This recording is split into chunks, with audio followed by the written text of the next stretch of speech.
हाय, very good morning. तो myself Vishnu Soni, online classes में आपका वेलकम। तो बेटा हम लोगों ने सेकंड चैप्टर आपके स्टार्ट किया था, जिसके कुछ पार्ट अपन लोगों ने जो मेल रिप्रोडक्टिव पार्ट था उसका सम पार्ट अपन लोग सम टॉपिक डिस्कस कर चुके हैं। एक बार अपन लोग इन सारे जो अभी तक डिस्कस किया टॉपिक उसको एनसीईआरटी से मैच करते हैं। तो आप लोग एनसीईआरटी आपके पास होगी, तो उस एनसीईआरटी को ओपन करना। एनसीईआरटी का पेज नंबर 2 जो आपके चैप्टर है, उस चैप्टर के अंदर आप लोग देखोगे कि पुष्पीय पादपों में लैंगिक प्रजनन ये आपके हैं। तो इसके अंदर आप लोगों के फर्स्ट जो पैरा आएगा इस चैप्टर के अंदर, इसके अंदर कुछ बातें आपके पास नजर आ रही है बेटा कि क्या लिखा हुआ है, ये आपको यहाँ से समझते हुए चलना है। एक बार रिवाइज कर रहे हैं कि अपन लोगों ने जो पढ़ा है वो एनसीईआरटी में है या नहीं। इससे आप लोगों को पॉजिटिव एनर्जी आएगी, और पॉजिटिव एनर्जी आएगी इट मीन्स आप लोगों के अंदर जोश आएगा कि यार जो पढ़ रहे हैं वो सही पढ़ रहे हैं गलत पढ़ रहे हैं। तो देखें अपन इसमें कि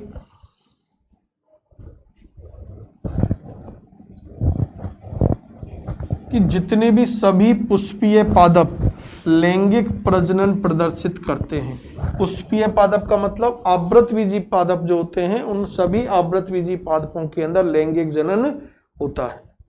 एक तो पॉइंट आपके ही हो गया, यही आप लोगों ने डिस्कस किया था। आगे कर रहे हैं पुष्पक्रम यानी इन्फ्लोरोसेंस की बात कर रहे हैं कि पुष्पीय अक्ष के ऊपर, पुष्प अक्ष के ऊपर या पुष्पावली वृंत के ऊपर पुष्पों का जो व्यवस्था क्रम होता है उसको इन्फ्लोरोसेंस कहते हैं। तो पुष्पक्रमों, पुष्पों तथा पुष्पीय अंगों, पुष्पीय अंग जैसे बाह्य दलपुंज, दलपुंज, पुमंग और जायंग की संरचना की विविधता, डाइवर्सिटी पर एक दृष्टि डाले तो वे अनुकूलन की एक व्यापक परिधि को दर्शाते हैं, ताकि लैंगिक जनन का अंतिम उत्पाद फल और बीज की रचना सुनिश्चित हो सके। तो एक बहुत अच्छी बात यहाँ से निकल के आई है कि लैंगिक जनन का अंतिम परिणाम होता है। तो सेक्सुअल रिप्रोडक्शन का जो फ्लावरिंग प्लांट होते हैं, उन फ्लावरिंग प्लांट के अंदर बेटा सेक्सुअल रिप्रोडक्शन का जो लास्ट रिजल्ट होता है वो होता है फल का और बीज का निर्माण। फल जो बनता है आप लोग सब जानते हो कि फल का निर्माण अंडाशय से होता है, जबकि बीज का जो फॉर्मेशन होता है बेटा वो कहाँ से होता है आप लोगों के। बीज जो बनेगा वो किससे बनेगा, किससे बनेगा, अरे बीजांड से बनेगा। तो ये बात आ रही है। आइए इस अध्याय में आकार की यानी मॉर्फोलॉजी, संरचना और पुष्पी पादप आवृत बीजों में लैंगिक जनन के प्रक्रम को समझें। यानी ये टॉपिक अपन लोगों को देखने हैं कि फ्लावर की मॉर्फोलॉजी की बात करनी है, उसकी स्ट्रक्चर की बात करनी है, और उस फ्लावर के अंदर जो सेक्सुअल रिप्रोडक्शन की प्रोसेस होती है, उस प्रोसेस की जो इवेंट है सेक्सुअल रिप्रोडक्शन की, लैंगिक जनन की जो अवस्थाएं हैं वो जो अपन लोग देखिए, पूर्व निषेचन पूर्व घटनाएं, निषेचन घटनाएं, निषेचन पश्च घटनाएं, उन सारी चीज़ों को अपन लोग यहाँ पर डिस्कस करेंगे वन बाय वन। आगे बेटा आप लोग देखते हैं तो यहीं पर आपको इसी पेज पर आपको नीचे एक पैरा में एक हेडिंग दे रखी, पुष्प आवृतबीजों का एक आकर्षक अंग है। आवृतबीजी पादपों का एक अट्रैक्टिव है। सपोज करो किसी भी ऐसे फ्लावर आ रहे हों जो आपको अट्रैक्शन देते हो, कई बार देखते हैं ना अपन लोग और इतना लेंथी फ्लावर यार कितना सुंदर है, तो ये हमारे लिए अट्रैक्टिव होते हैं फ्लावर। तो देखिए इसमें क्या है कि प्राचीन काल से ही पुष्पों के साथ मानव का एक निकट संबंध रहा है। मानव के लिए पुष्प सौंदर्य विषयक ना, सौंदर्यात्मक होते हैं, आभूषणात्मक होते हैं, सामाजिक, धार्मिक और सांस्कृतिक महत्व की वस्तु रहा है। तो ये बेटा अपन लोगों ने एक टॉपिक था, ये क्लियर किया था, पुष्पों के उद्देश्य कि मेन उद्देश्य हैं कौन कौन से पुष्पों के ना। तो ये टॉपिक अपन लोगों ने क्लियर किया है जो लिखा हुआ था।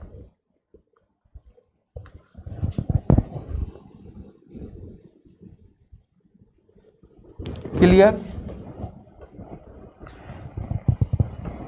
आगे बेटा बात करें तो आप लोगों को सेकंड पेज पर एक पुष्प के एलएस का आरेखीय निरूपण दिया हुआ है। ये अपन लोगों ने थ्योरेटिकल पार्ट जब डिस्कस किया था तब भी बनाया था। कलरफुल पार्ट आपको यहाँ नजर आ रहा है, आपकी एनसीईआरटी में आ रहा होगा, वहाँ भी शायद अपन लोगों ने कलरफुल ही डिस्कस किया था उसको भी। तो अपन लोगों ने देखा था बेटा ये सबसे बेस जो स्टाल्क वृंत की समान रचना होती है, इसको अपन लोगों ने कहा था ये क्या है बेटा, पुष्प वृंत है।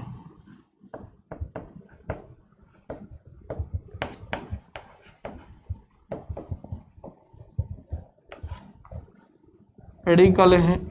उसके बाद देखा कि आगे जो चौड़ा भाग होता है, प्याले के नुमा भाग होता है, इस भाग को अपन लोगों ने कह दिया था ये पुष्पासन होता है। थैलेमस वाला पार्ट था, पुष्पासन वाला भाग है। इस पुष्पासन वाले भाग पर पुष्प के भाग या अंग या चक्र उपस्थित होते हैं, जिनमें सबसे बाहर की ओर आप लोगों को दलपुंज आता था, बाह्य दलपुंज, उसके नीचे की ओर दलपुंज और उसके बाद पुमंग और जायांग। वही आपको व्यवस्था यहाँ पर दिखाई दे रही है। ये सबसे बाहर आप लोगों को ये पत्ती के समान रचना जो कि हरे कलर की होती थी, बाह्य दल, एक इकाई के लिए यूज किया है बाह्य दल।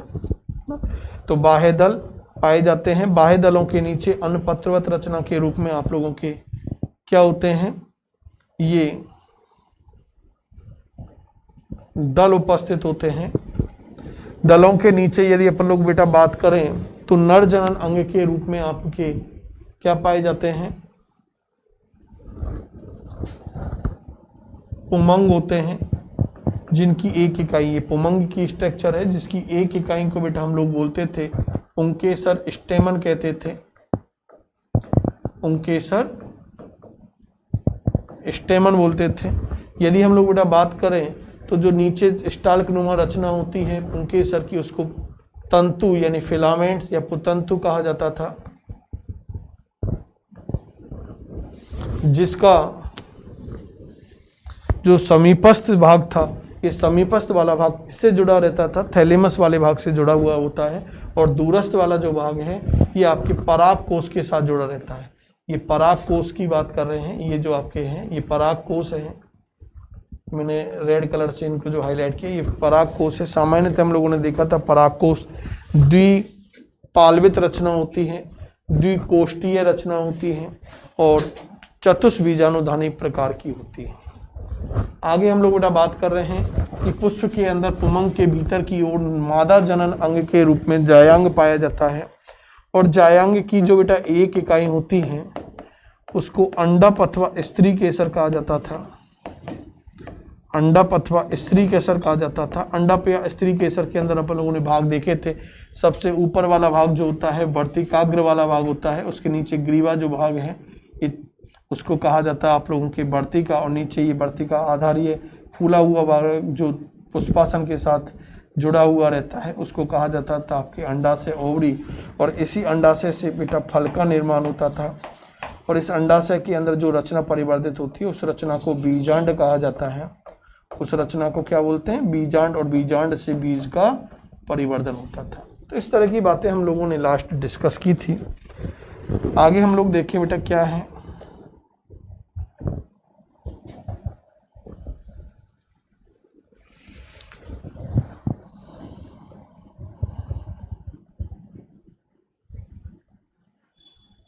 निषेचन पूर्व संरचनाएं एवं घटनाएं। निषेचन से पहले कौन कौन सी रचनाएं बनती हैं तो उसके बारे में है, पादप में डिस्कस करें। यहाँ पर क्या लिखा हुआ है, पादप में वास्तविक रूप से पुष्प विकसित होने से पूर्व यह तय हो जाता है कि पादप में पुष्प आने वाले हैं, यानी पुष्प आने से पहले यह तय हो जाता है। अनेकों हार्मोनल एवं संरचनात्मक परिवर्तनों की शुरुआत होने लगती है, जिसके फलस्वरूप पुष्पीय आधक फ्लोरल प्राइमोडियल के मध्य विभेदन एवं अग्रिम विकास प्रारंभ होते हैं।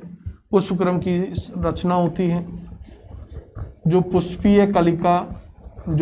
कलिकाएं और बाद में पुष्प को धारण करती है। पुष्प में नर एवं मादा जनन संरचनाएं पुमंग एवं जायांग, यही बोला था ना, में विभेदित एवं विकसित रहती हैं। आप याद करें कि पुमंगों से भरपूर पुंकेसरों का गोला एक चक्कर नर जनन अंग का तथा जायांग स्त्री यानी मादा जनन अंग का प्रतिनिधित्व करता है।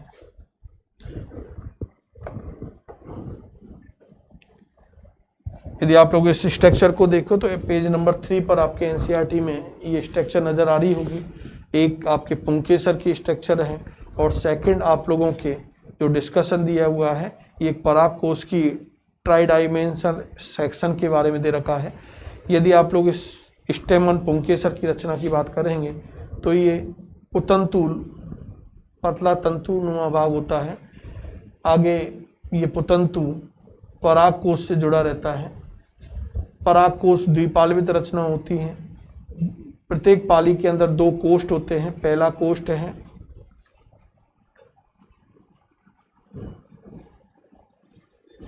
ये पहला कोष्ठ है और ये दूसरा कोष्ठ है, इसलिए 2 कोष्ठीय रचना होती है। और इन कोष्ठों के अंदर बेटा पराग कणों का निर्माण होता है। क्लियर? आगे देखिए बेटा इसमें क्या लिखा हुआ है। एक बार एनसीईआरटी से इसलिए मैच कर रहे हैं कि आपको कॉन्फिडेंस आ जाएगा कि हाँ अपन ने पढ़ा है वो है या नहीं।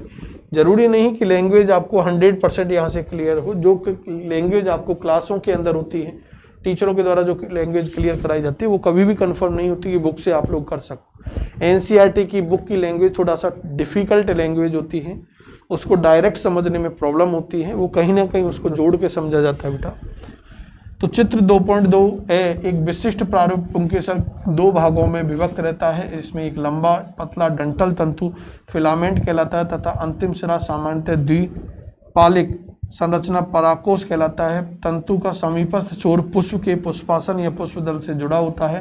पुंकेसरों की संख्या एवं लंबाई विभिन्न प्रजाति के पुष्पों में भिन्न भिन्न होती है। हम ये बात कर रहे हैं कि इसकी जो लेंथ है और संख्या है अलग अलग पादपों के पुष्पों के अंदर अलग अलग होती है, एक ही जाति के नहीं। कैसे आप करो कि आगे लिखा हुआ है यदि आप लोग 10 पुष्प कलेक्ट करोगे तो एक ही जाति के कलेक्ट करोगे तो एक ही मिलेगी,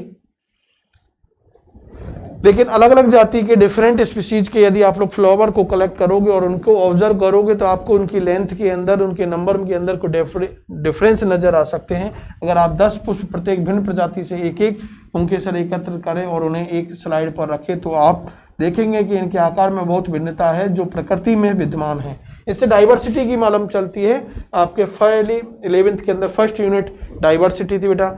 यदि आप लोगों को डाइवर्सिटी वाली यूनिट और समझनी हो तो फिलहाल माय यूट्यूब चैनल चल रहा है विष्णु सोनी बायोलॉजी नाम से, विष्णु सोनी बायोलॉजी नाम से, उस चैनल को सब्सक्राइब करें और उस पर आप लोग 11th का रिवाइज कर सकते हो। तो हम लोग बात कर रहे हैं कि अगर आप इनको कलेक्ट करोगे तो उनके अंदर आकार उसमें भिन्नता मिलेगी जो प्रकृति में विद्यमान है। एक विच्छेदन सूक्ष्मदर्शी से प्रत्येक पुंकेसर का सावधानी पूर्वक अवलोकन तथा स्पष्ट चित्र के माध्यम से विभिन्न पुष्पों में पराग कोषों के जुड़ाव एवं आकार की व्यापकता को समझा जा सकता है ना। बेसिक बातें हैं, ऐसा इसमें कोई पढ़ना नहीं है ना, ये कोई काम की नहीं है। आगे देखते हैं अपन लोग। एक प्रारूपिक आवृतबीजी परागकोष द्विपालवित होते हैं, इंपॉर्टेंट पॉइंट है, तथा प्रत्येक पाली में 2 कोष्ठ होते हैं अर्थात ये द्विकोष्ठी होते हैं। प्राय एक अनुलंब खांच प्रवाह कोष्ठ को अलग करते हुए लंबवत गुजरता है। आइए परागकोष के एक अनुप्रस्थ काट में विभिन्न प्रकार के ऊतकों तथा अनेक संयोजन को समझें। एक परागकोष की द्विपालवित प्रकृति परागकोष का अनुप्रस्थ काट में बहुत ही पृथक या व्यक्त होती है। परागकोष एक 4 दिशीय चतुष्कोणीय संरचना होती है जिसमें 4 कोनों पर लघु बीजाणुधनियां समाहित होती हैं। था ना आपके ये डायग्राम, ये 4 कोने बेटा, इन पे 4 लघु बीजाणुधनियां समाहित होती हैं। क्लियर? ये लघु बीजाणुधनी आगे विकसित होकर परागपुटी पोलन सैक बन जाती है। ये अनुलंब एवं परागकोष की लंबाई तक विस्तारित होती है और परागकणों से ठसाठस भरी होती है। इनके अंदर परागकण होते हैं। तो लघु बीजाणुधनी की संरचना यानी परागकोष की संरचना के बारे में देखिए। एक अनुप्रस्थ काट में ट्रांसफर सेक्शन के अंदर एक प्रारूपी लघु बीजाणुधनी बाह्य रूप रेखाओं में लगभग गोलाई में प्रकट होती है। बोला था ना अपन ने गोलाकार अथवा अंडाकार होती है, तो गोलाई में प्रकट होती है। सामान्यतः 4 भित्ति परतों से आवृत होती है, घिरी होती है। एपिडर्मिस बाह्य त्वचा, दूसरी है एंडोथीसियम। पहली तो आपके कौन सी हो गई बेटा? बाह्य त्वचा एपिडर्मिस, दूसरी एंडोथीसियम अंत्य त्वचा, तीसरी मध्य परत मिडिल लेयर और चौथी टेपिटम बाहर की ओर होती है। 3 परतें संरक्षण प्रक्रिया का कार्य करती है यानी सेफ्टी प्रोवाइड करने का काम करती है तथा परागकोष के स्फुटन में सहायक होती है। और जब परागकोषों का स्फुटन होगा तो हम लोगों ने देखे थे परागकण अवमुक्त होते हैं यानी मुक्त होते हैं। इसकी सबसे आंतरिक परत जो टेपिटम होती है वो पोषक परत होती है जो विकासशील परागकणों को पोषण देती है। तो इसके अंदर इसकी कार्य और स्थिति के बारे में और अदर इंफॉर्मेशन अपन लोगों ने अदर जो इंफॉर्मेशन थी इंफॉर्मेशंस वो थ्योरेटिकल पार्ट के अंदर गेन की हैं, वो थ्योरी के अंदर आप लोगों को पढ़नी है। बोर्ड एनसीईआरटी में तो ये है, वो क्लियर हो गया। आगे टेपिटम की कोशिकाएं सघन जीव द्रव के द्वारा साइटोप्लाज्म से भरी होती है और सामान्यतः 1 से अधिक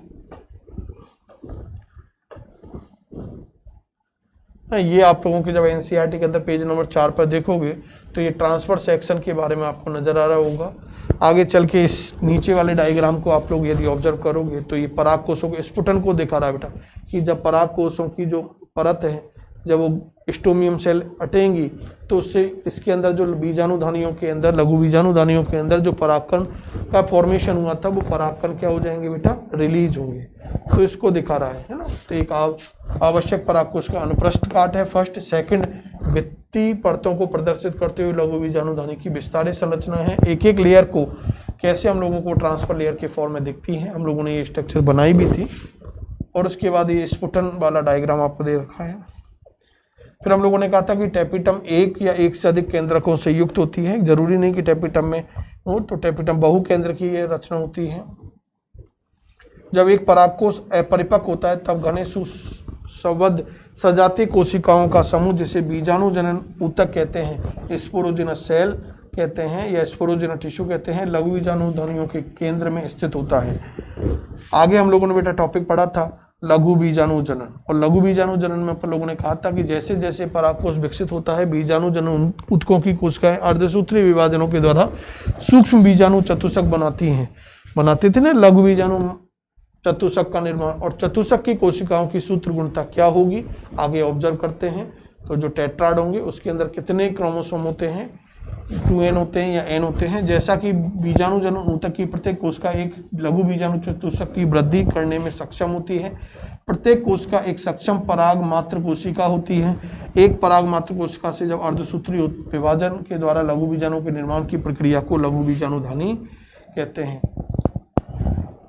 जैसा कि ये यहाँ पर चेंज करना आप लोगों को एनसीईआरटी में मिस प्रिंटिंग है, लघु बीजाणुधानी कहते नहीं है बल्कि इसको क्या बोलते हैं, लघु बीजाणु जनन बोलते हैं। ये रॉन्ग है, ये चेंज करके यहाँ पर ये ऐड करना है। जैसा कि लघु बीजाणु रचना के समय 4 कोशिकाओं के समूह में व्यवस्थित होते हैं, उन्हें लघु बीजाणु चतुष्क कहते हैं। जैसे ही परागकोश परिपक्व एवं स्फुटित होता है तब लघु बीजाणु एक दूसरे से अलग हो जाते हैं और परागकणों के रूप में विकसित हो जाते हैं।